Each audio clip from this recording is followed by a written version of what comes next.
আসসালামু আলাইকুম রহমতুল্লাহ। প্রিয় দর্শক, কেমন আছেন? আশা করি ভালো আছেন। প্রিয় দর্শক, চাঁদা না পেয়ে রাজশাহীতে কলেজের শিক্ষিকাকে বেধড়ক মারধর বিএনপি নেতার। চলুন বিস্তারিত জেনে নিই।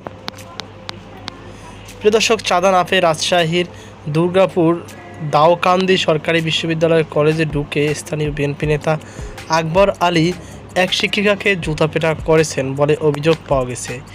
এ সময় কলেজে ভাঙচুর চালানো হয় এবং অন্য শিক্ষককেও মারধর করেন স্থানীয় বিএনপির আরও কয়েকজন নেতাকর্মী। বৃহস্পতিবার 23 এপ্রিল দুপুরে ডিগ্রি দ্বিতীয় বর্ষের পরীক্ষা চলাকালে এই ঘটনা ঘটে। এতে কলেজের অধ্যক্ষ, নারী শিক্ষক সহ অন্তত 5 জন আহত হয়েছেন। কলেজ কর্তৃপক্ষের অভিযোগ, চাঁদা না পেয়ে এ হামলার ঘটনা ঘটানো হয়েছে। এ সংক্রান্ত একটি ভিডিও সামাজিক যোগাযোগ মাধ্যমে ভাইরাল হয়েছে। ভিডিওতে দেখা গেছে বিএনপির কয়েকজন নেতাকর্মী অধ্যক্ষ আব্দুর রাজ্জাকের কক্ষে গিয়ে বিভিন্ন বিষয় নিয়ে বাকবিতণ্ডায় জড়ান। এক পর্যায়ে তারা প্রভাষক আলেয়া খাতুন হীরাকে জুতাপেটা করেন। এ সময় পাশে থাকা অধ্যক্ষ আব্দুর রাজ্জাক, প্রভাষক আলেয়া খাতুন হীরা, অধ্যাপক রেজাউল করিম আলম সহ আরও 2 কর্মচারীকেও মারধর করা হয়।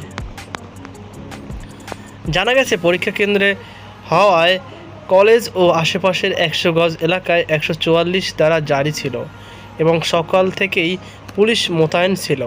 প্রভাষক আলেয়া খাতুন হীরা বলেন, বিভিন্ন সময় কলেজে এসে তারা হিসাব চাইতেন।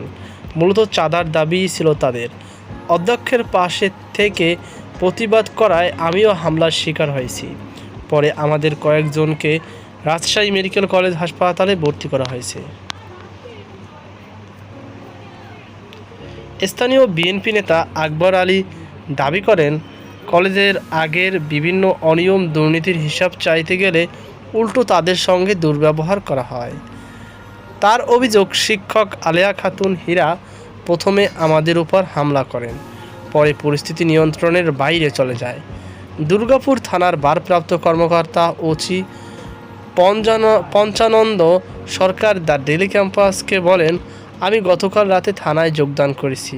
রাতে থানায় এসে শুনেছি সেখানে তাদের মধ্যে বাকবিতণ্ডা হয়েছে। তবে এ ধরনের কোনো ঘটনা ঘটেছে এটা আমি শুনিনি। কেউ আমাকে জানায়নি। রাতে কেউ থানায় এসে অভিযোগও দেয়নি। আমি এখন ঘটনাস্থলে যাচ্ছি। রাস্তায় আমি আছি এখনও অনেক দূরে। তিনি আরও বলেন, ভিডিওগুলোতে আমার উপস্থিতির কথা বলা হচ্ছে, কিন্তু বাস্তবে আমি সেখানে ছিলাম না। তো প্রিয় দর্শক, এই ছিল আমাদের সর্বশেষ আপডেট তথ্য। তো এই বিষয়ে আপনার কি মতামত অবশ্যই কমেন্টে জানাবেন। সকল ভালো থাকুন, সুস্থ থাকুন আর সাথেই থাকুন আমাদের। আজকে পর্যন্তই। আল্লাহ হাফেজ।